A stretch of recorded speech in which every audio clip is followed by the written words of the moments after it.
My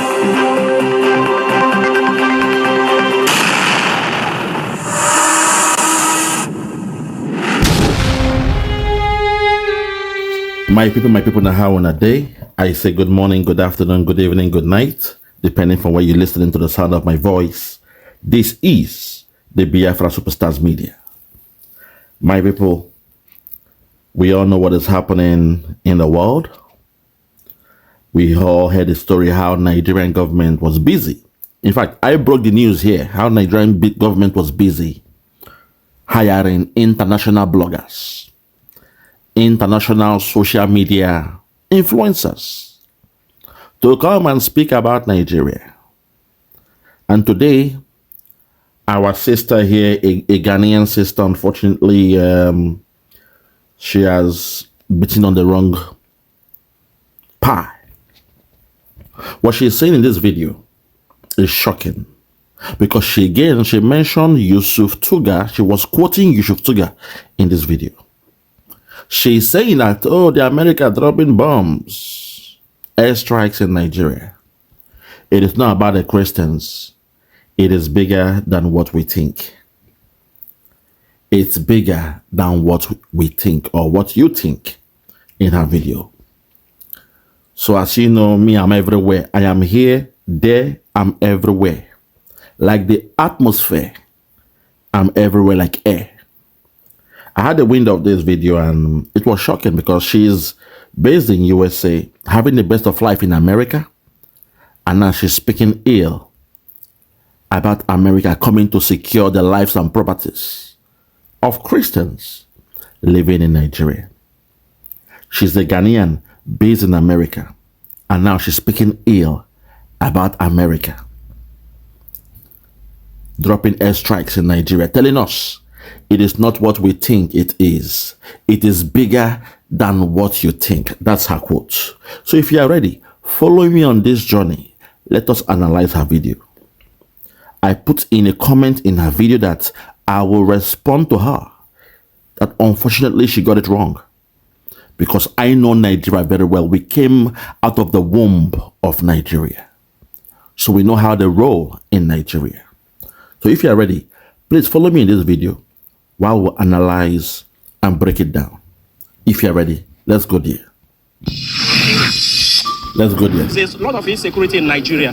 So if the Nigeria government can collaborate with United States security to fight all the terrorists in Nigeria, for us to move freely in everywhere, that is okay. Some people did not travel this Christmas because of all these things. So the strike is a precision one, is wonderful. And I think it is even coming at the right time, because considering what has been happening all around about. Get ready, it's coming. She's coming now. I don't think it's a good one. This was coordinated with the U.S. the same way that we've been saying we're ready, willing, and able to collaborate, to coordinate. Hold it there. When I saw YUSUF TUGGAR, I knew where the script came from. YUSUF TUGGAR. When I saw him, I knew where the script came from. He is the foreign affairs minister, so he's going around the whole world paying all these international bloggers for them to come with a narrative, to spin the news. So when I saw YUSUF TUGGAR in our video, I said, okay, I understand what's going on. That was why I said I will have to respond to this video, to let them know, to let Nigeria know. We shall match them with the truth, bumper to bumper. Anywhere you go with these lies, we shall match them. So let's continue. Any foreign government that is committed to the fight against terrorism, this is not about religion. It is about Nigerians, innocent civilians, and the wider region as a whole. My people, I hope you had a wonderful Christmas and are enjoying the rest of the holidays. Hold it there. I said holiday. Did you hear her intro? My people. She used the word my people. I was the one that came with that lexicon. I was the one that came with the lexicon when I said, my people, now how on a day. My people, now how on a day. Today, it has rubbed on so many people now. People are using those words. That's good. But you need to credit me with that lexicon on YouTube when I say, my people, now how on a day. So make we hear them again now. I believe she has been influenced by me It makes sense. She's a Ghanaian based in USA. She'll be listening to what? African news and African affairs. And definitely she'll be hearing, the news from Nigeria, Biafra, and all those things. It makes sense. So here again, when she said, my people, I am influencing people around the whole world. My people. Yeah, say it now. Oh yeah, listen. My people, I hope you had a wonderful Christmas and are enjoying the rest of the holidays. So something big happened on Christmas Day that sent shockwaves across the African continent. Listen. Nigeria received what was framed as a Christmas Day present from the United States. Airstrikes. I'm talking missiles, drones, foreign firepower on Nigerian soil. Yes. The strike was ordered under President Donald Trump, targeting ISIS-linked militants in northwest Nigeria. But the blast radius went far beyond the battlefield, because overnight, the country was split. Some Nigerians welcomed it, saying, finally, someone is taking action against groups that have terrorized communities for years. Others condemned it, calling it a dangerous precedent and a violation of sovereignty. Because while Nigeria's government says it approved the strike, that this was done in coordination with the government, the warnings that came before that approval left many Nigerians feeling they really had no choice. And here's what complicates this even further. Listen. What's happening in Nigeria, the crisis, is not just a local failure, as we're being made to believe. It's a crisis with global fingerprints all over it. Years of regional destabilization, weapons flowing across borders, foreign policies that weakened local security capacity, including the Leahy Law, a U.S. law which restricted Nigeria's access to critical military tools. Yes, all of this helping create the very vacuum we're now watching foreign firepower fill. Wow. So today we're peeling the layers to understand what really led to this moment. Okay. Why airstrikes alone won't fix the problem at its core. Why, at best, they're a temporary band-aid. And at worst, they risk making the crisis even deeper. And then we're asking the bigger question, as we always do here on the show. The one most people aren't asking. Why now? Why Nigeria?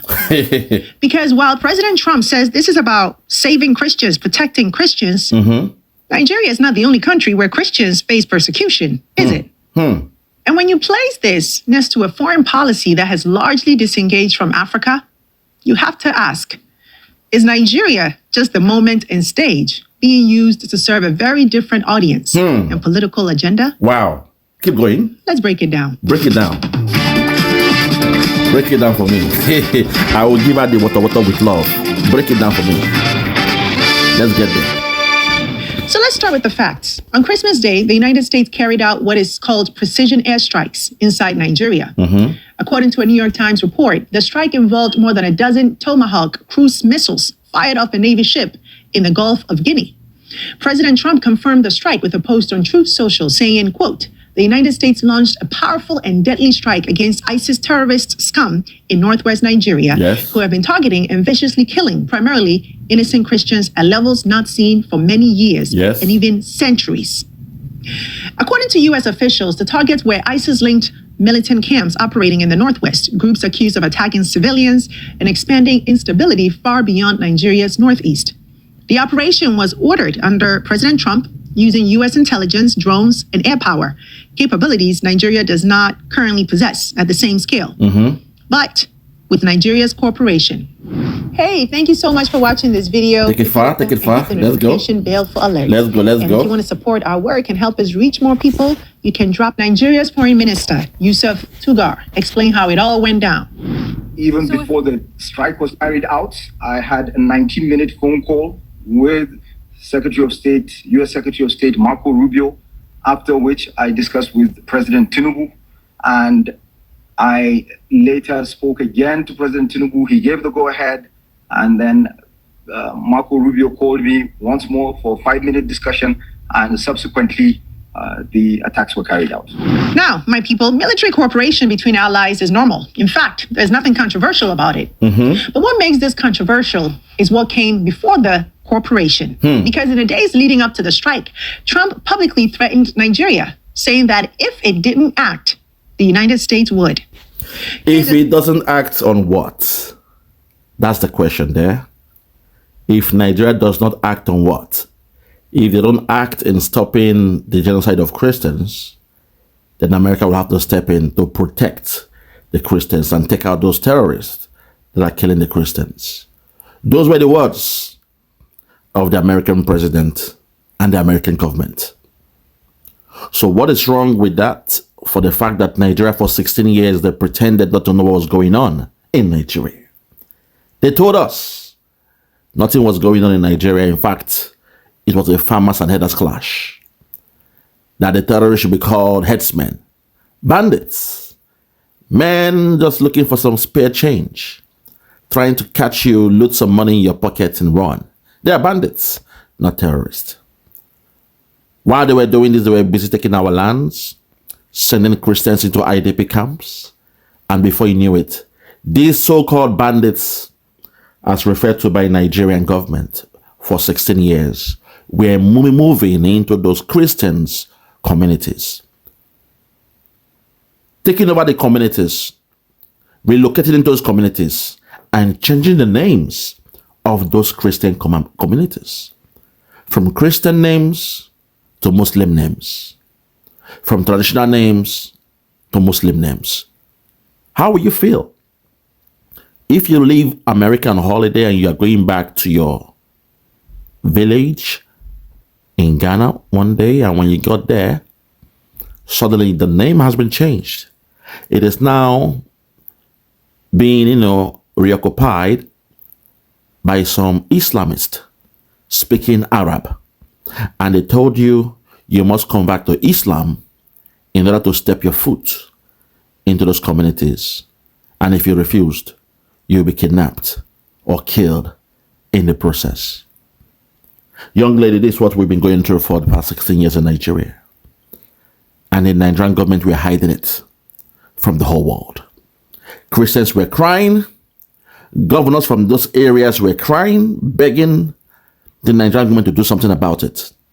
They said nothing. They said, we must find a way to live with our new neighbors. You must find a way to live at peace or in peace with the bandits that we now know are terrorists.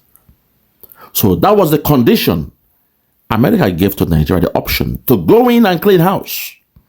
Stop the genocide of these Christians. If not, America will have to step in to take out those terrorists committing those genocide. But I'll give you the floor. The floor is yours. Take it back and listen. People, military cooperation between allies is normal. In fact, there's nothing controversial about it. But what makes this controversial is what came before the cooperation. Okay. Because in the days leading up to the strike, Trump publicly threatened Nigeria, saying that if it didn't act, the United States would. Here's a statement he posted on Truth Social. If the Nigerian government continues to allow the killing of Christians, the USA will immediately stop all aid and assistance to Nigeria and may very well go into that now disgraced country, guns a-blazing, to completely wipe out the Islamic terrorists who are committing those horrible atrocities. What is wrong with that statement? So why are you trying to quote the statement as if it's something that is not factual? He was specific. He was precise with his words. If the Nigerian government will not go in and solve those problems, then America will have to come in to sort it out. What is wrong with this statement that you just read? Because exactly what President Trump said is what he did. You see, so there is nothing wrong with him saying what he said and acting upon it. Because while he said this, the Nigerian government you are trying to side were saying, oh, there was no Christian genocide. They were saying, oh no, both the Christians and Muslims are being killed.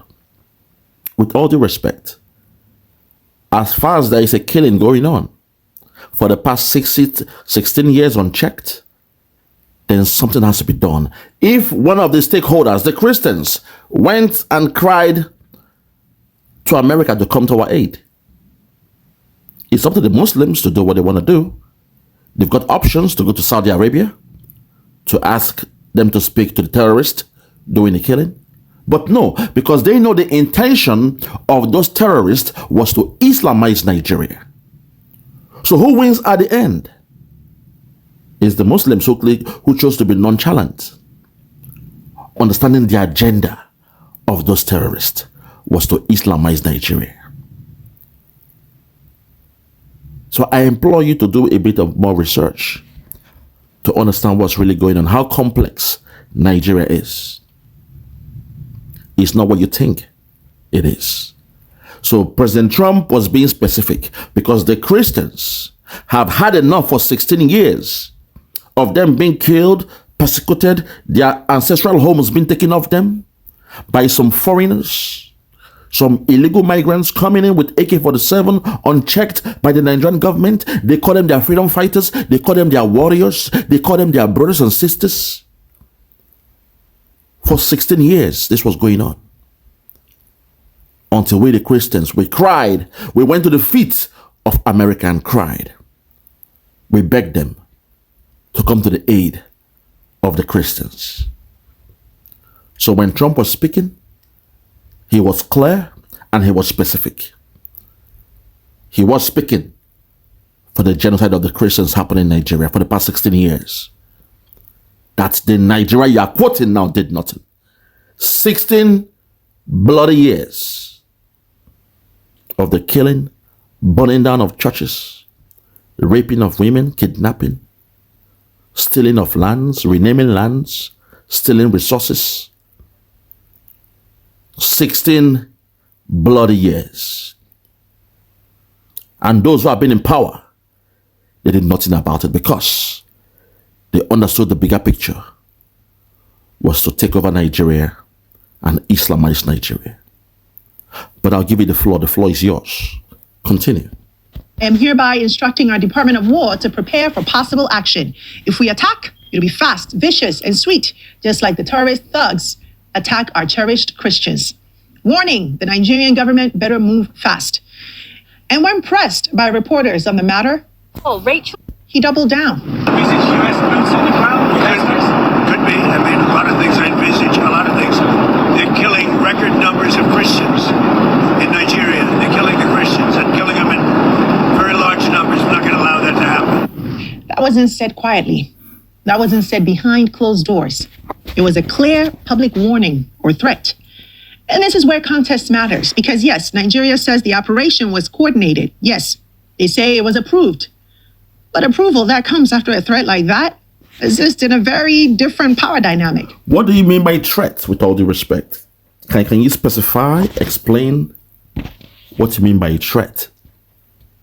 That a people that make what they call Nigeria, some of the critical stakeholders, apart from those from the Fulani tribe, the other stakeholders went to America, pleading, begging for the intervention of America.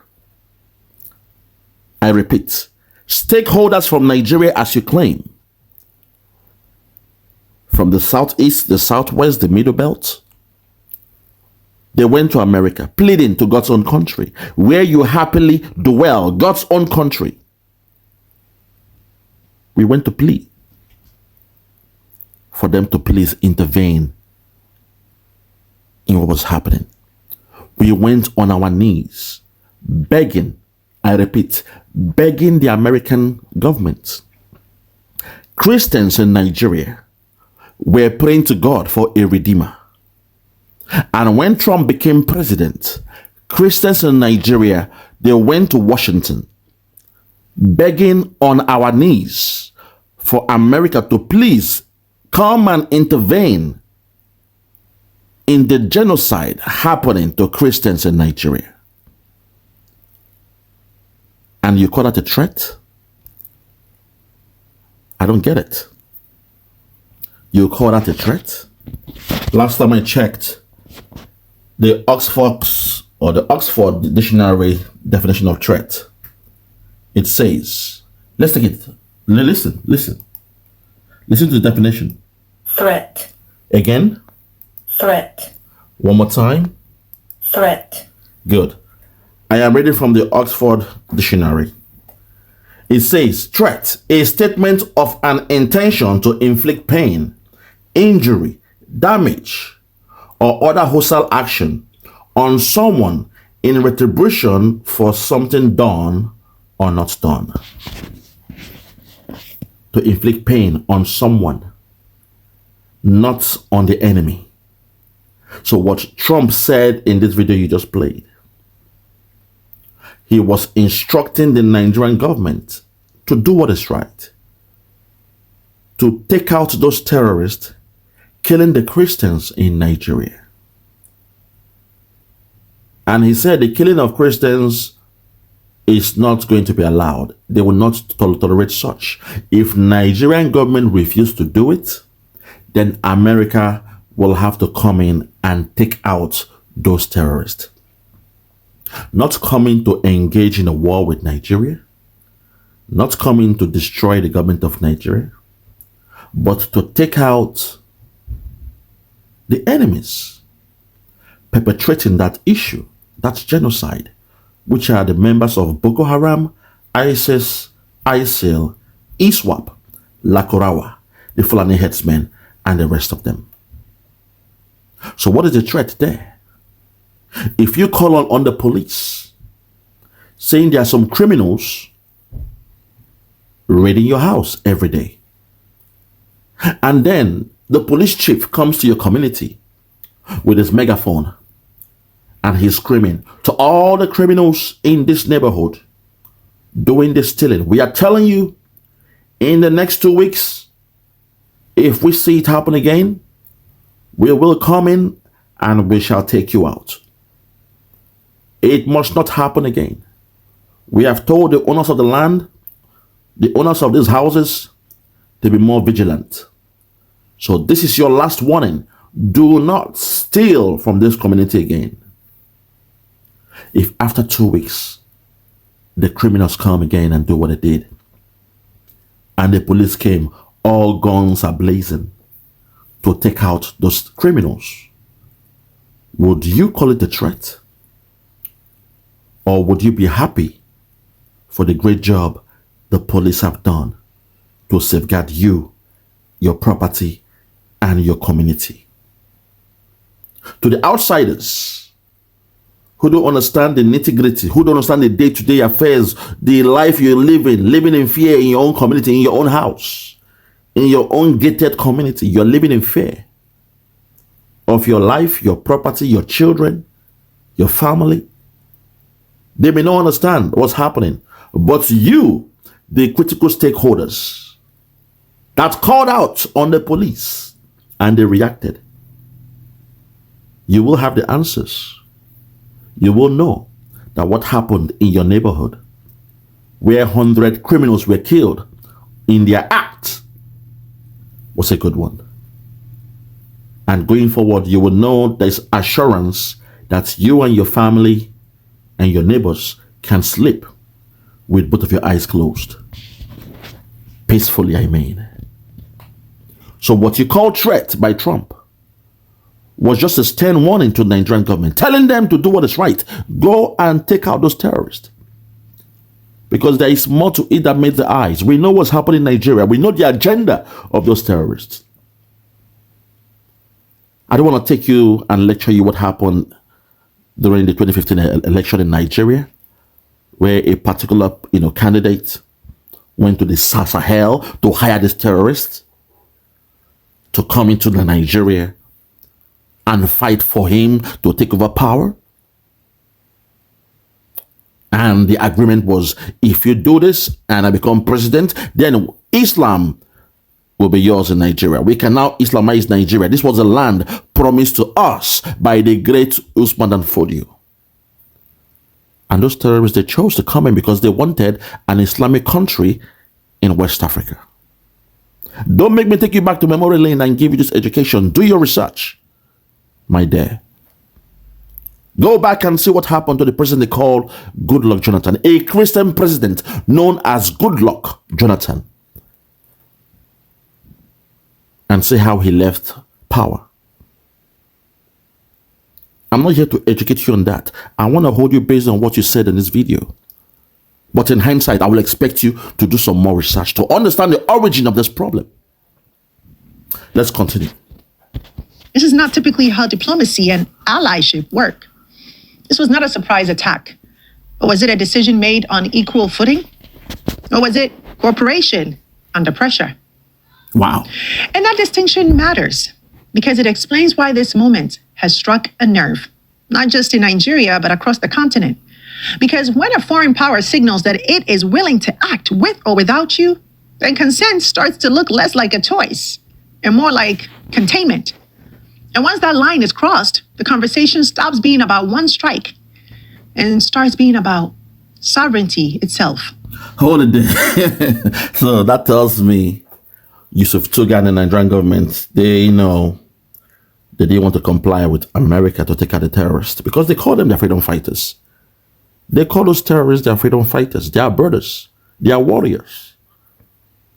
Now it is clear. If an influencer is telling us otherwise, because the Nigerian government are saying, oh, it was a joint operation. I believe when something is joint, it means the planning from the stage of the planning till the state of execution. It was mutually understood, agreed. But if you are saying otherwise, it means there is something the Nigerian Islamic government is not telling us. Young woman, have you heard about the Biafrans? We, the Biafrans? How for a long time we've been fighting to leave Nigeria. Do you know why we are asking to leave Nigeria? Do you know what we saw, the intel we had about Nigeria? That now this Johnny come lately from the other tribes and regions, they're just finding out? Do you know the hell we went through being the Biafrans saying this way back? We saw this way back in the 60s. And unfortunately, those who are crying now, they joined the Nigerian government to kill more than 7 million of us. If we are that people that believe in the principle of an eye for an eye, by now we'll be laughing. Ha ha ha. We told you so in 1960. We told you in 1967. We told you in the year 2012 that they were coming. Do you know this Nigerian government you're talking about went all the way to Kenya to kidnap the leader of NnamdiKanu, the leader of Biafra with the name NnamdiKanu? A black British on holiday in Kenya. He went to Kenya with his British passport. I repeat. The leader of Biafra, NnamdiKanu, he went on holiday from Britain to Kenya. He traveled with his British passport. Do you know Nigeria, being a third world country, went to Kenya to kidnap him and brought him back to Nigeria? And for 5 years he was held in a solitary confinement? The question is why? Because he was the one that exposed the plans of the Nigerian government to Islamize Nigeria through what we see happening now. What do you know about Nigeria, sister? Tell me what you know about Nigeria. Do you know about we the Biafrans? Do you know our plight? Do you know our quest to leave Nigeria? Do you understand what we've been going through way back since the end of the war that never ended? Let me take you on a journey, but I'll fall back and allow you to continue. Let me give you the floor. But I expect you to take a paper and pen and write these things down. Write down these points I'm giving you. Then I hope at the end you will understand how complex this thing called Nigeria is. From a company to a country, it doesn't make sense. We are not one in Nigeria. Do you know that? Do you know there is tribalism in Nigeria? Do you know tribalism is worse than racism? What do you know about us, the Biafrans, being killed by the Nigerian government simply because we asked for a referendum? What do you know about us? What do you know about Nigeria? What do you know about the Middle Belt? What do you know about the Yorubas? What do you know about the Fulani? What do you know about the Hausas that owns the North? But to today, these aliens, these intruders, these interlopers known as the Fulani, they've taken over the North. What do you know about that? What do you know about the conquest of the Hausas in the North by those coming to Islamize us? Tell me what you know about us. Nothing. So what you're seeing here is complex for a lay person to even understand. I'm so glad that America got it. I'm so glad. The only country who got it, who understood the assignment, was America.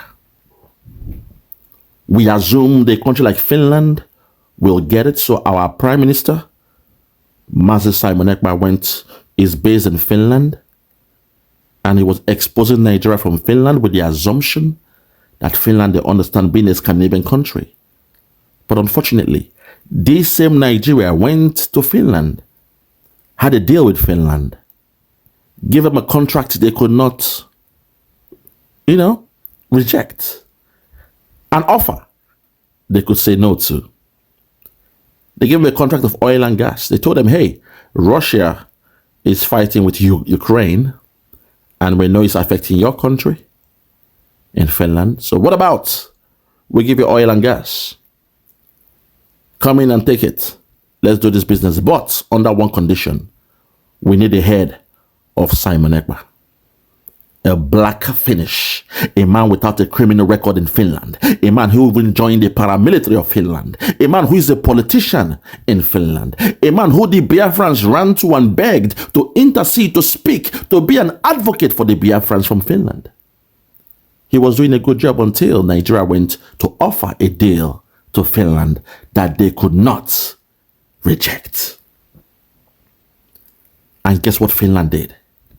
Finland tagged a Christian speaking on behalf of the Biafrans as a terrorist in Finland. A man without a criminal record was jailed in Finland for 6 years as a terrorist because he was speaking out the way you are speaking now, and they said what he was doing online are terror-related, online terrorism activities. For speaking the truth the same way you have the right to speak about what is happening in Nigeria. So Finland failed us woefully. And at the time when we lost hope in the world, we lost hope in Europe, that was when God touched the heart of one man, President Donald John Trump. And to today, he's doing the work of God. For the first time, a country that gets it is now there speaking, helping the Christians in Nigeria. Young lady, it is complex. It is deeper than what you know. Nigeria is a complex country. It's a contraption, not even a country. A people that hate themselves with a passion. Do you know we Nigerians, we hate ourselves more than a passion? Do you know that? Do you know that the tribes in Nigeria don't love themselves? Do you know that? Do you know what keeps Nigeria one is just the oil flowing from the land of Biafra, and the other tribes, they've colluded to go against the Biafrans? Do you know that? Do you know we ain't one? We ain't the people. We don't believe in Nigeria, but they came with the mantra, one Nigeria. A country that only identify themselves as one Nigeria, to show you the irony of life. People that are not one, they don't love themselves, but they call themselves one. They put the one in the front of their name, one Nigeria. Which means as long as the oil keeps on flowing from the land of Biafra, the other tribes have chosen to remain one, because they are the rulers of Nigeria, and they will keep on siphoning the oil, the crude oil, the mineral resources from the land of Biafra. It is complex. You won't get what I'm saying now. In fact, to you, I'm speaking French or Spanish. You won't get it. I understand. That's why I'm not angry with you. I'm taking it soft with you. But I am glad for the first time America gets it. That's all that matters. For the fact, the number one country of the world, where you are residing, having the best of life. Look at you, looking so great, having a good time, enjoying life, experiencing life in USA, compared to your local country in Ghana, a third world country, but you are based in America, having the best of life, having the opportunity to have your own platform. America understands it. They get it.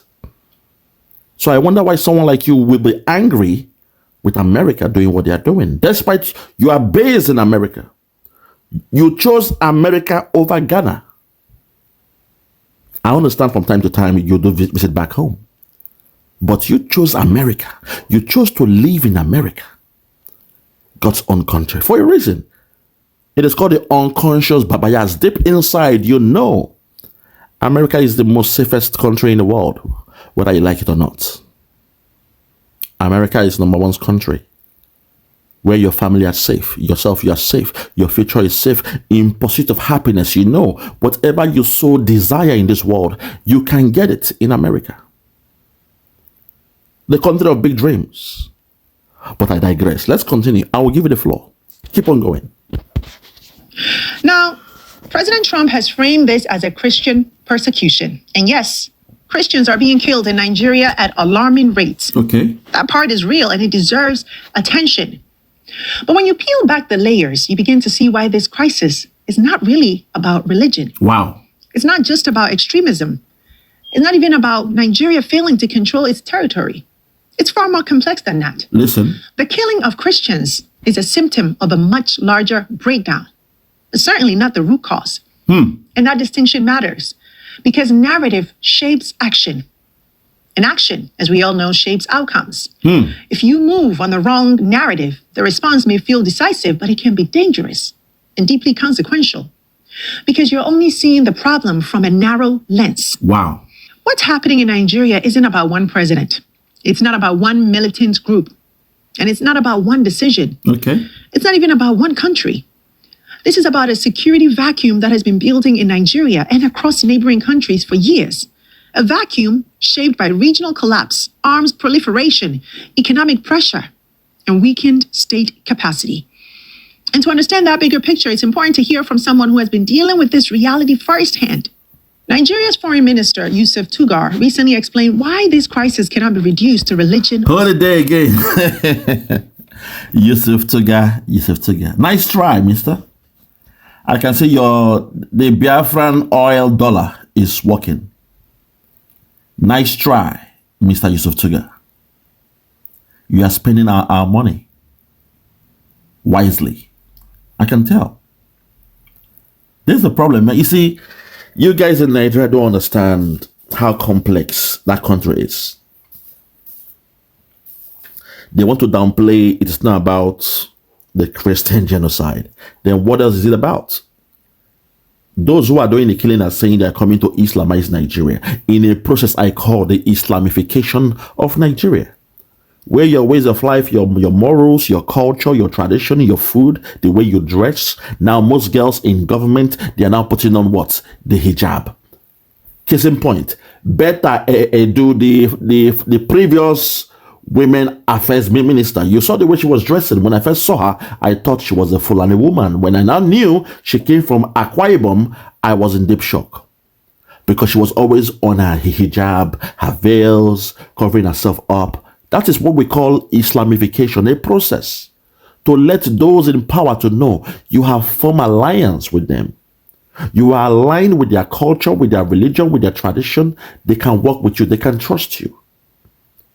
And that's what's happening in all the communities where the Christians, they abode. In fact, by now, Nigeria should have been an Islamic country, if not for the Biafrans. We were the stumbling block. We were the ones that fought them a good fight. We delayed and we exposed them. Because when the terrorists were coming to, listen to me real well, young lady. Listen to this point very, very well.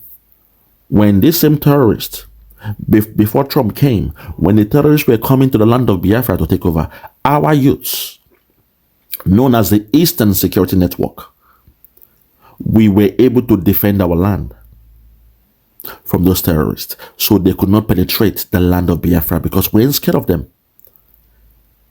And guess what the Nigerian government did? They then sent in their army to back those terrorists to come into our land to kill us. And they did it by giving us a bad name. They now came with some non-state actors. People came in and pretended to be us.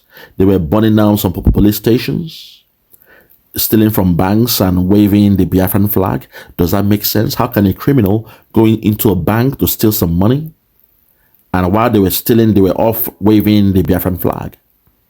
So that gave the Nigerian government the opportunity to give us a bad name, to tag us as terrorists. And so suddenly, they now recruited those terrorists into the Nigerian army. I repeat, this Nigerian government you are siding with, they recruited terrorists into their army, into their police, into their navy, into their customs. And they sent them to the Biafran region and to the other regions that are Christians. Do you get it? Nigerian government know what they are doing, young woman. They know. They now control the whole resources in Nigeria. That's a fact. But unfortunately, it got into their head. They now assumed, okay, if we control the whole resources, then we can also change the country to one religion, Islam. And when it comes to politics, they are on the verge of changing Nigeria into one political system or one political party. The same way they want to change the religion in Nigeria to one religion is the same way on the political side. In fact, they have almost perfected turning Nigeria into one political party system. So we are the only ones who could stop them in Biafra land. But unfortunately, when we stopped them, the same Nigerian government sent in their military to fight with those Boko Harams in our land to kill the youths that were defending their lands. I've told you, take your time out. I know you're busy for your very busy schedule. Take your time and do a research on Biafra. What you read, what you see will blow your mind. We were the ones that delayed Nigeria. The other tribes, they were cowards, they were scared. They want to do politics. They were happy for themselves to be Islamized. All in the name or the guise of politics. If their brother is a vice president, then it's okay. If they are president, it's okay. That was what they were after. They didn't see the hidden hands of the Fulani government, which was to Islamize Nigeria in a vicious way, sending their terrorists to come and kill the Christians, kidnap you, take some money off you as ransom. And with the ransom, they buy some more weapons. They stay in your farms, in your villages. They chase you out because they've come to your community. They chase you away. You run away into IDP camps. You are living as a refugee in your country. Do you know the meaning of that? And your government does nothing about it.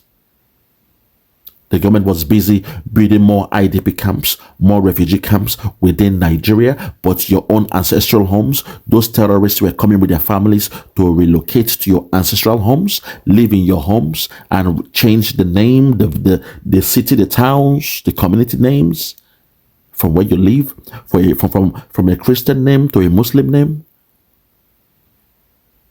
We, the Biafrans, slow them down. So when you are quoting this same man, YUSUF TUGGAR, I understood.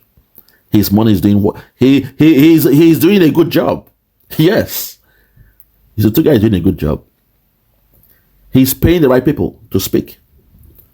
But someone like me, I will keep on debunking him. Anywhere he goes, I will follow him and debunk those nonsense, those lies. I don't blame you. You are probably like a freelancer. They called you, gave you the contract, gave you the script, gave you the video to speak with. Because now you are saying that it is intimidation, a threat to Nigeria. But the government of Nigeria, they are telling us, oh, it was a joint operation, a collaboration, a cooperation. It was mutual. We gave the assent. We gave the go-ahead. We're happy with it. Oh, it was a good news. The best thing to happen to Nigeria was the strike that they did in collaboration with America. That's what they are telling us. But he came behind closed doors to give you a different narrative. Because what you are saying now is with authority. You are speaking with authority that Nigerian government was threatened to accept. Lord have mercy. Take it back and listen again about Tuggar. And to understand that bigger picture, it's important to hear from someone who has been dealing with this reality firsthand. Nigeria's Foreign Minister, YUSUF Tuggar, recently explained why this crisis cannot be reduced to religion or simple talking points, and why the forces at play stretch far beyond Nigeria's borders. Take a listen.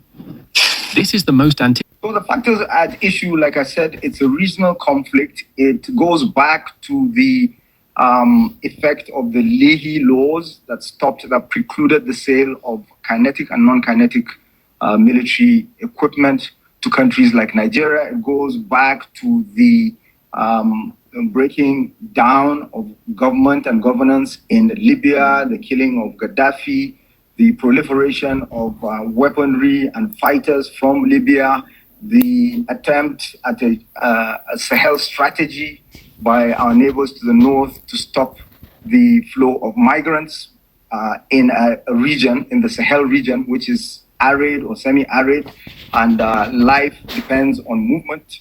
And that created tensions because some of the countries found themselves having to deal with outside initiatives that were collaborating with Azawad Tuareg groups, and those Tuareg groups were irredentists. They were separatists trying to create their own country. And Shut up, you're speaking absolute nonsense. This same man was the man that worked with Finland, got them a good deal, oil and gas, in order to call a Christian, a Biafran Christian living in Finland, a man without a criminal record. His name is Simon Ekpa. A man without a criminal record was tagged a terrorist in Finland.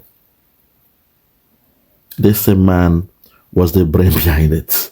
So when I give him the accolade for doing a good job, I think he's using the money wisely. Yeah, he's buying the right people. He's paying the right people, to get the dirty job done. This same man was responsible. He was the one that broke Finland to allow Finland to eat their own words when it comes to the freedom of expression, human rights, and the rest of them. Finland, oh Finland. This same man is the one being quoted by this lady now. He's doing a good job. He's paying we heard he pays the top dollar. He pays those bloggers, all the influencers around the world, the top dollar. So now you understand why I was picking out on some few people who refuse to speak on the the bomb blast or the airstrikes in Nigeria, because they've been paid by the Nigerian government. They are working with them. So this guy you're seeing here, he pays the top dollar. He spends the money wisely. He knows those to pay. He is the Foreign Affairs Minister of Nigeria. So it makes sense. He's doing a good job. Paying out the top dollar. Continue, please. She are trained to keep countries together. So that put them at loggerhead with military in countries like Niger, like Mali, like Burkina Faso, which ultimately led to the takeover of government by the military in those countries, and ultimately led to the pulling out of a country like Niger from the multinational joint task force that had been combating terrorism effectively in the region, and which meant that the progress that we had made came to a standstill. So you can see that these are exogenous factors. He's talking too slow, so I'll make him a bit faster. He's talking too slow for my liking. And they're all tied to the wider region. It's not a Nigerian problem. It's not a Christian Muslim problem. It is a regional problem, but we're putting all of that aside. We accept that we need the support of other countries, and any country that is willing to work with Nigeria based on our moral precepts and ethical considerations and respect for our territorial integrity. It is not a Nigerian problem, he said. It is not a Christian or a Muslim problem. It is a regional problem. I can't believe this. Can't believe this. Let us continue. And sovereignty, we're prepared to do so, and we demonstrated this yesterday. So let's break down what Nigeria's Foreign Minister, YUSUF Tuggar, actually just said. Go on. Because it's easy to miss the weight of it if you're not listening closely. First, he made something very clear. This crisis is not uniquely Nigerian, and it is not religious at its core. Wow. What he described is a regional security collapse triggered and accelerated by decisions made far beyond Nigeria's borders. Okay. Number one, the Libya effect. He pointed directly to the collapse of Libya after the killing of Muammar Gaddafi by, guess who? The United States. That's what you want to do. Clap for yourself. Allow them to blame America. That's the problem. You see, now I get it. Now I get it. You know, as a young man, back in the days, when they spin this news and they blame America, I used to fall for it. You know, they'll say, oh, you know, 9/11, blame America, all that stuff. And I used to think, oh, you know, they were right. But now, being that as a grown man, I'm seeing what is happening in Nigeria.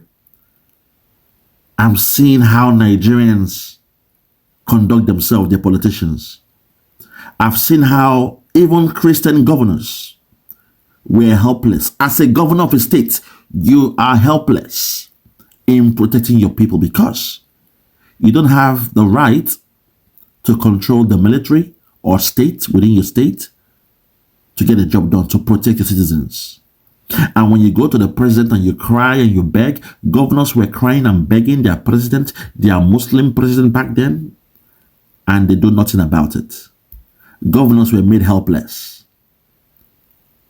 For 16 years, I said, it's been going on. Seeing all that, seeing how things played out, seeing how the Christians, they were crying, going to Washington, D.C., for so many a year, begging, crying and begging. We went to the Biden's administration and begged them. They said, no, what is happening in Nigeria is climate change. Blame it on the climate change. That the animals cannot stay and feed in the north because it's too dry. They have to come to the south to feed. Blame it on climate change. Seeing all that play out, and right now, me being a freedom fighter, and I understood, so wow, America has always been right. America has always been right. There are some intels you may not have that they have. And don't expect America to come out and explain themselves in everything they are doing. But from what is happening in Nigeria, I can authoritatively tell you, with confidence I can tell you, that America is right. Because Nigeria had it so good. The oligarchs, they control all the oil wells. We, the Biafrans that own the resources, weren't even allowed in the corridors of power. I repeat, weren't even allowed to near the corridors of power when it comes to the government, the federal government. We are not allowed.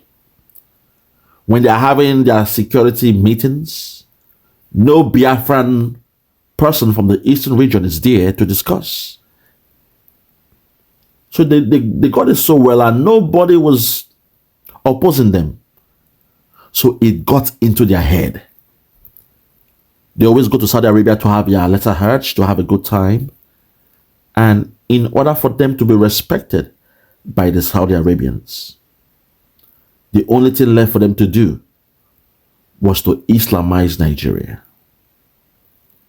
If they can do that, in their own assumption, they would then have the favor to rub shoulders with Saudi Arabia and Turkey and the rest of them, because now Nigeria will officially become an Islamic country.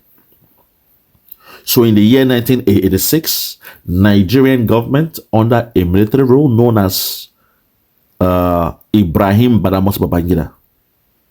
In the year 1986, he registered Nigeria as a Muslim country under what we call the OIC. OIC. Oscar Indigo Charlie, Organization of Islamic Cooperation. When you look in depth, the cooperation is just technically countries. It was actually Organization of Islamic Countries. Nigeria being a secular country, as they claim, But the moment the Muslims had control of everything in Nigeria, the oil wells, the resource, the land, the minerals, they became cocky. So they registered Nigeria into the OIC. And the deputy of that military ruler being a Christian, a Biafran man being a Christian, Ukiwe, that's his name, he said, this looks bad. He told his boss, this looks bad. You know, in Nigeria, it is Christians and Muslims. Registering Nigeria into the OIC is not a good look. The antics does not look good. But unfortunately, he was rebuked and he was given 24 hours to resign his position or get sacked. No, he was told to get down or lay down. So he said, no, I rather resign. So he left that government. That was the beginning. Nigeria became so cocky. So they joined the OIC. Do your research on those countries that are involved in the OIC, and it will blow your mind. If you do that research, I bet you will understand the trajectory, the direction Nigeria was going. When oil became the bedrock of the economy, the sine qua non of running the economy, the oil. 1986, Ibrahim Badamasi Babangida, IBB, a man that was nicknamed the Maradona, the player, because he was a good dribbler when it comes to politics, a military man. He made sure Nigeria became a member of the OIC, Organization of Islamic Cooperations, but technically it means Organization of Islamic Countries. I will do that research for you. I'll read it out because you may not have the time. As we speak, it comprises of 57 member states from Asia, Africa, Europe, Saudi Arabia, Indonesia, Nigeria, Pakistan, Egypt, Turkey, and many the other Middle Eastern countries, Africa and the Central and South Asian countries, focusing on Islamic solidarity and cooperation. Membership includes nations like Algeria, Iran, Iraq, Malaysia, Bangladesh, Senegal, UAE, Nigeria, with Syria's membership recently reinstated. Let me go much deeper. Here is a list of the OIC members by region. I will break it down for you region by region. Major ones highlighted in those regions. Let's start from the Middle East and the Arabian Peninsula. You've got Saudi Arabia, UAE, Kuwait, Qatar, Bahrain, Oman, Yemen, Iraq, Jordan, Lebanon, and Syria. In North Africa, you've got Egypt, Algeria, Libya, Tunisia, Morocco, Mauritania, Sudan, Somalia. All Muslim countries. West Africa, you've got Nigeria, Senegal, Mali, Guinea, Guinea-Bissau, Burkina Faso, Benin, Niger, and Togo. Let's continue. Central Eastern Africa, or Central and Eastern Africa, you've got Chad, Comoros, Djibouti, Mozambique, Uganda. Come to Asia and Central and South, you've got Pakistan, Bangladesh, Iran, Turkey, Afghanistan, Kazakhstan, Kyrgyzstan, Tajikistan, Turkmenistan, oh my God, Uzbekistan. So many countries out there. So many strange countries out there. Southeast Asia, you've got Indonesia, Malaysia, Brunei, Maldives. Caucasus, you've got Azerbaijan. Americas, you've got Guyana and Suriname. In Europe, you've got Albania. A Muslim country.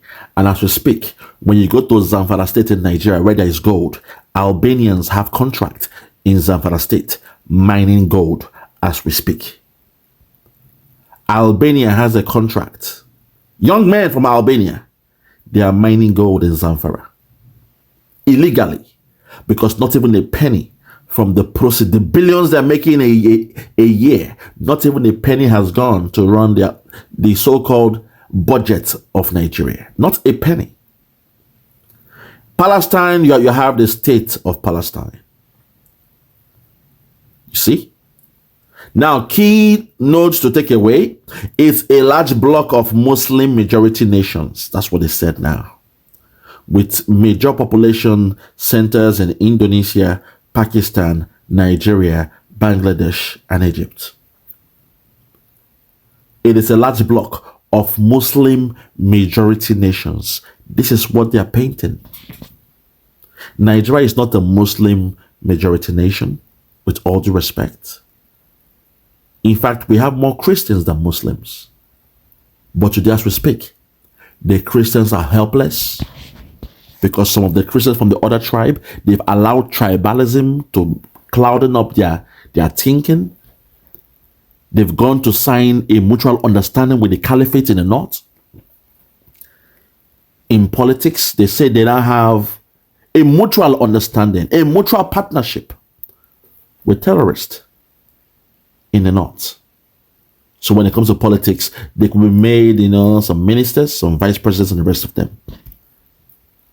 I don't want to go that route to start educating you. It will make this video too long. So let me come back and give you the floor. The floor is yours. When Libya fell, the country didn't just lose a government. It became an open weapons depot. Arms flowed south, fighters flowed south, militants moved freely across borders that were never designed to stop modern conflict. That instability didn't stay in Libya. It spilled into the Sahel, and from the Sahel, it reached Nigeria. So when people ask why extremist groups suddenly became better armed, better organized, and more lethal, yes, this is part of the answer. Secondly, he points to the Sahel and when movement became criminalized.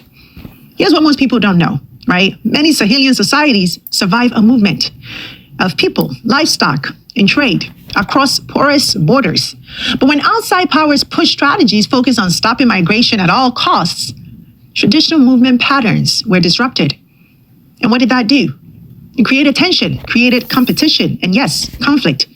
Groups that once moved peacefully now clashed with states trying to enforce borders they had never enforced before. A similar thing happened in Somalia. I talked about it recently on the show. But that friction became fertile ground for armed groups to not only recruit, but to also expand. Then he brings up the Leahy laws, the quiet handcuffs. Now, this part is critical and barely discussed. But in simple terms, U.S. Leahy laws restrict military assistance, weapon sales, and training to foreign security forces accused of human rights abuses. On paper, the intent is moral. But in practice, here's what it meant for Nigeria. Nigeria could not access certain kinetic military equipment, weapons, aircrafts, tools needed to fight insurgents. It also couldn't access non-kinetic support, intelligence systems, surveillance, and training. So while militant groups were getting stronger, Nigeria's military capacity was being quietly constrained. That imbalance matters because when a country is denied the tools to secure itself, but still held responsible for security outcomes, what happens? Wow. That's what we're seeing now. A vacuum forms. And vacuums attract external power. Wow. He then pointed to what happened next, which is the regional domino effect. Coups in Mali, coups in Burkina Faso, coups in Niger. Military governments pulling out of regional cooperation frameworks. Joint task forces breaking down. Coordination collapsing. And when regional security cooperation collapsed, progress against terrorism stalled. Not because Nigeria stopped trying, but because the system around it fractured. So what the foreign minister was really saying is this. Nigeria is being judged for a crisis it did not create alone. It did not create it. YUSUF TUGGAR, you are doing a good job. Wow. This guy, YUSUF TUGGAR, is somebody that's... Look, we have to keep our eyes on that man. This same man, he succeeded in cajoling Finland to arrest, detain, and jail a Christian speaking for the freedom and liberation of his people in Biafra. This man is doing a good job by paying as much as possible. He's paying the top dollar to get a narrative spinned to the favor of Nigeria. YUSUF TUGGAR. Okay, let's continue. Punished for weaknesses shaped by global decisions.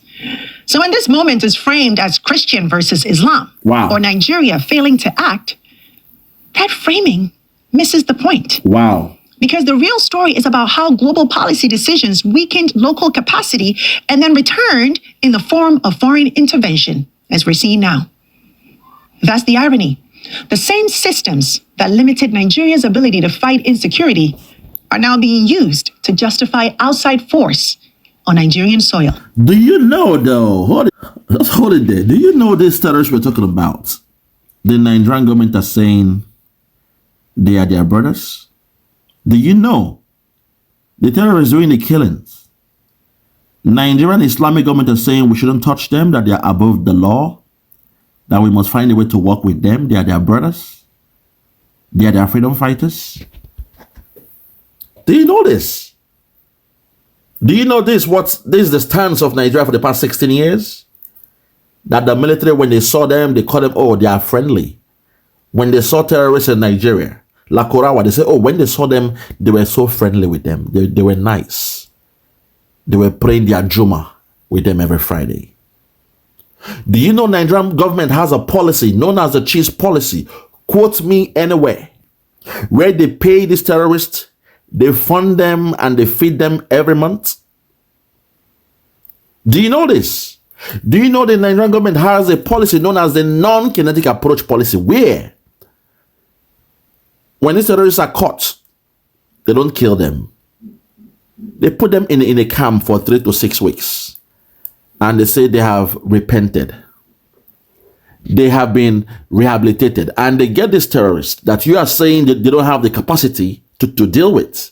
They get them and they reintegrate them or integrate them into their army, their police, their navy, their customs. They even said the leader of a terrorist can be the president of Nigeria. All he has to do is to join politics. That they are one brother, they are one people, they are one family. Do you know this happened in Nigeria? That those you are saying Nigerian government or military doesn't have the might to deal with. When they are caught, they are not killed in Nigeria. Instead, they give them the best of life and say they are now repented. Do you know Nigerian government negotiates with terrorists? The man who paid, okay, let me not say they paid you, but YUSUF TUGGAR, that you are quoting here, didn't mention all this. He didn't mention to you the cheese policy, which I tagged the FFP, feeding, funding, and payments. They feed them every day. With their choppers, helicopters, they drop food in the bushes for these terrorists because they know a war is coming, a holy war to Islamize Nigeria. And all they are doing now is, in preparation of this law, of that war, they must take over the lands of the Christians. And that's what they've been doing all this while. The problem is taking the lands of the Christians. I hope you understand this. I hope you know when the terrorists are caught, Nigerian government don't kill them. No, they don't. They don't kill them. I hope you understand these facts. So don't say that they don't have the weaponry to fight this or do that. No. You're wrong, you are wrong, you are wrong. It's been going on for far too long. You are wrong about it. Your analysis is flawed based on what you're saying. To them, those terrorists are their freedom fighters. They are their brothers, their relatives, their distant relatives, all the way from the Sahel. Do you know there's a policy in Nigeria where the borders from the north, the northern border is wide open for the Fulanis to come in, undocumented? Do you know in Nigeria there is a policy that citizens cannot carry guns, we cannot bear arms in Nigeria? But these terrorists are allowed to carry AK-47 while they go through and fro heading their cows. Do you know this? Why do they have a different law for the terrorists? Why are they allowed to carry weapons? Heavy weaponries, AK-47. While if someone like me is seen with a bullet, I am condemned to die. If they see me with a jackknife, they will put a bullet in my leg. If they see me with a gun, I'm a dead man on the spot. If they see me with a bullet, I'm a dead man in Nigeria. But these terrorists are allowed to carry on these weapons, going from state to state, unchecked. Even here in America, if you have the right to bear arms, the moment you go to a different state, the first thing you must do is report yourself to the police station. I do that all the time. Report myself to the police station, drop down, register myself, tell them how long I'll be staying in that state and how long I'll be bearing my arm for. That's it. You must do that. You must report yourself in the nearest police station next to you. If not, you've broken the law by carrying in a place that you have not registered with. But in Nigeria, these dirty looking terrorists, these unkept animals who can't speak English, who can't even clean themselves up, those who suck the breast of the cow, those who drink the urine of the cow, those who make love to their cows that they sell to the people, they are allowed to bear arms, AK-47, walking, roaming through and through Nigeria. Do you know this? Do you know the Nigerian government is coming with a policy to create cow ranches for these terrorists? So that way they can have a fort and from there they can spring attack to take over Nigeria. Do you know this? I'll give you the floor because you are quoting this man, but he didn't tell you all these things that the government of Nigeria is doing already. Take it back and listen again. Put one of these Systems that limited Nigeria's ability to fight insecurity are now being used to justify outside force on Nigerian soil. And that brings us back to the central question. If global fingerprints helped create the crisis, can global firepower really solve it? Here's the hard truth, my people. Airstrikes feel decisive, right? They look powerful. And politically, they're easy to sell. But global firepower does not solve the problem Nigeria is facing. Because missiles don't rebuild intelligence networks. They don't strengthen local policing. They don't restore trust between communities and the state. They don't create jobs for young people who feel locked out of the economy. They don't stop corruption that drains security institutions from the inside. And they don't address the regional instability spilling across borders every single day. What airstrikes do is suppress the symptoms while the underlying disease continues to spread. Wow. And in some cases, they can even make things worse. How? By fueling resentment, by hardening extremist narratives, by turning local grievances into recruitment tools. That's why terrorism doesn't disappear after a strike. It adapts. That is why Nigeria's crisis has endured despite years of military action. Because the core drivers were never just military. They were economic. They were institutional. They were regional. And until those are addressed, external firepower simply buys time. Not peace. Not long-term stability. Just time. And time, without reform, well, it runs out. So this moment shouldn't be measured by how many targets were hit. It should be measured by what happens next. Does Nigeria gain stronger institutions, better intelligence, more regional cooperation? Or does the world move on, leaving Nigeria to deal with the fallout alone? That's the real test of whether this strike matters. Now, the other question we need to be asking is why now? Why launch airstrikes in Nigeria on Christmas Day in the name of a moral mission to save Christians when your broader foreign policy has consistently signaled disengagement from the continent? Because here's the truth. Since returning to office, President Trump has done the following. Moved to slash U.S. foreign aid, pausing or cutting development assistance that funds health, education, and food security across Africa. Signaled a pullback of U.S. military engagement on the continent, yes, including discussions around shrinking or completely restructuring AFRICOM. Rolled back U.S. diplomatic presence with plans to close embassies and consulates and recall ambassadors, many of them from African capitals. Undermined economic partnership frameworks, casting uncertainty over trade programs like AGOA instead of strengthening them. Scaled back long-term development and governance programs, replacing sustained engagement with short-term transactional moves. Tightened immigration and visa policies that disproportionately affect Africans in Black majority countries. Reframed Africa primarily through a security lens, not as a strategic, economic, or political partner. Escalated political conflict with South Africa, another continental heavyweight. This time, not over Christian persecution, but over claims of white persecution. So, when you line it all up, aid cuts, diplomatic retreat, military scaling down, tariffs, economic disengagement, political confrontation, and then suddenly a Christmas Day airstrike framed as a moral urgency? My people, you have to ask, is this really about Nigeria? Saving Christians in Nigeria? Or is Nigeria the moment being used to serve a very different audience? My people. Wow. This is unbelievable, man. I call this one an intellectual gymnastics, where someone is intellectually gifted, but they are using it the wrong way.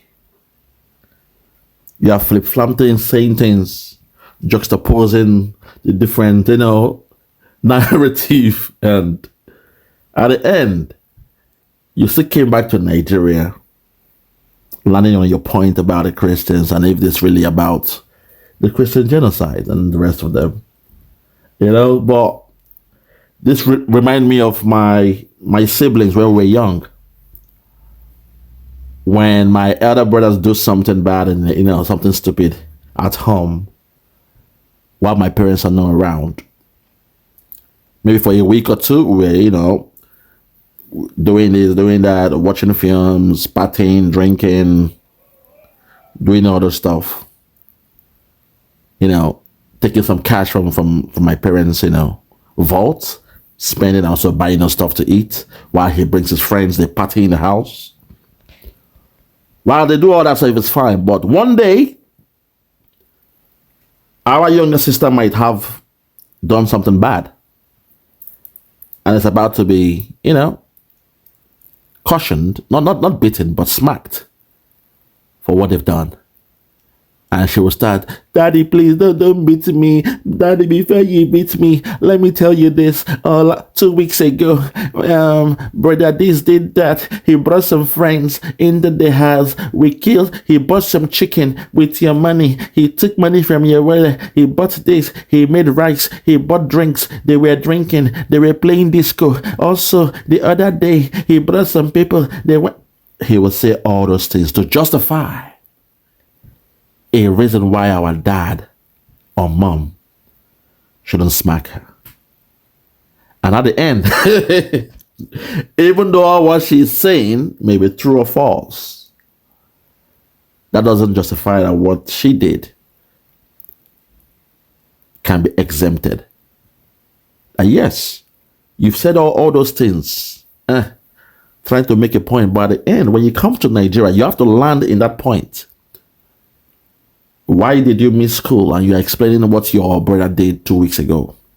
But why did you miss your classes? And the rest of that. So she has said all these things. No country is perfect. I'll be allowed to say America is a perfect country. No. But for the fact that you are moving towards perfection shows the level of maturity that country is. Nigeria is an underdeveloping country, not even an underdeveloped country. That same country called Nigeria, there was some time when we told you people, Ghana must go. That was the policy of Nigeria. The Ghana must go. They must leave Nigeria because then Nigeria was doing so fine and they felt the Ghanaians were bringing the price of the labor market down. by, asking for, lower pay and things like that. They blamed it on the Ghanaians, is what I'm trying to say. But today, Ghana is doing very well. South Africa is doing very well. But Nigeria, the so-called giant of Africa, is dwindling, slowing themselves down because they have a mission to accomplish. The mission is to Islamize Nigeria, and the only way they can do it is to weaken all the other regions, create hunger, starvation, poverty in the land, so that those in the south will become submissive. And when they start dishing out these policies, they will be happy to embrace it. How can it be that a country like Nigeria only can boast of one seaport that operates in Nigeria because of tribalism and the rest of them? How could it be that so many regions in Nigeria don't have international airports? When they want to fly out of the country, they have to go to the land of a different region. Sometimes you'll spend 2-3 days traveling within Nigeria to get to an international airport in Lagos and fly to New York for 7 or 8 hours. So these were the stumbling blocks that the Nigerian government had to put in place in order to Islamize Nigeria. While a country like South Africa has more than 12 international airports, they've got about 9 international seaports as we speak, all functioning. But Nigeria, the so-called giant of Africa, can boast of perhaps just 2 international airports, Lagos and Abuja. One in the north, one in the southwest. One for the Fulanese and one in the land of the Yorubas. Tribalism is the problem. Nepotism is the problem. Retapism is the problem. And now, Islamization of Nigeria is now the umbrella, the universal problem affecting Nigeria. You will not understand what I'm saying. You won't get it. So I understand, sometimes as a freelancer, people might pay you to come out with a very good video. Don't get me wrong. You did a great job here, in your analysis. But as me being a critical stakeholder, I want to tell you that what you said are obiter dictum, out of point. Because you don't understand the nitty-gritty of what is happening in Nigeria. With all due respect, you will not understand how it feels to wear a particular shoe. Only the one putting on those shoes can tell you those pain points, those areas that you may not even be able to fathom in your mind or experience. Nigeria is complex. That's what I told you from the beginning. We're people that we hate ourselves with a passion. But unfortunately, Britain came and saw us as one. Britain, because of business, they came to expand their trade in Africa. Where they call Nigeria, the location called Nigeria was once known as the Royal Niger Company. Niger has to do with the River Niger. Royal Niger Company. And over time, from a company, it became Nigeria. But before Britain left, they told a particular tribe that joined Nigeria in 1804, the Fulani tribe. Way back, it was just Wazobia, which is Wa for the Yorubas, Zo for the Hausas, Bia for the Igbo. It was a tripod holding that business called Nigeria. And they all did their business amicably. Until 1804, when a warring people, strangers, interlopers, they came through the back door and they joined the Hausas, the Fulanis, that is. And before Britain left, Britain told those particular tribe, who are foreigners in Nigeria, that they were born to rule Nigeria. They gave them the keys to rule Nigeria. And ever since, it has been that way. I can go on, but I think I'll leave it here. Fellow Biafrans, listeners all across the world, to the Christians, I think it is time for us, those of us who are in the media, to start doing our job and start debunking this nonsense being done by the Nigerian government. They will pay the top dollar to anyone with a platform. That's the mission. They want to find a way to blackmail America for the good job they are doing. In the public, they are telling us, oh, it was a joint partnership, a joint operation. But in the private, because Nigeria is not sincere, YUSUF TUGGAR is going around paying social media personnel, influencers, to come with this narrative. The next person in line that I would discuss with is a good friend they call Dr. Umar Johnson. I've seen a video where he was talking trash, not understanding what is happening in Nigeria. So I may have to be blunt with Dr. Umar Johnson. But for you being a lady, I respect you. I respect your views, but unfortunately, you don't have a clue about what is happening in Nigeria. I rest my case. For those that have ears, let them hear. For those that have ears, let them hear. No more talk. Christianity is facing an existential threat in Nigeria. Thousands and thousands of Christians are being killed. Radical Islamists are responsible for this mass slaughter. I am hereby making Nigeria a country of particular concern. That's a legal definition. When the Christians or any such group is slaughtered, like is happening in Nigeria, 3,100 versus 4,476 worldwide. What horrible numbers. Something has to be done. I am asking Congressman Riley Moore, together with Chairman Tom Cole and the House Appropriations Committee, to immediately look into this matter and to report back to me. And I mean, like, immediately. The United States cannot stand by while such atrocities are happening in Nigeria and numerous other countries. It's not only Nigeria, it's all over. We stand ready, willing, and able to save our great Christian population around the world. This is not going to happen. The killing of Christians is not going to happen. Every one of us must rise up. The armed forces are not neutral. They collude. They collude. They collude with the armed bandits that kill people, kill Nigerians. They facilitate their movements. They cover them.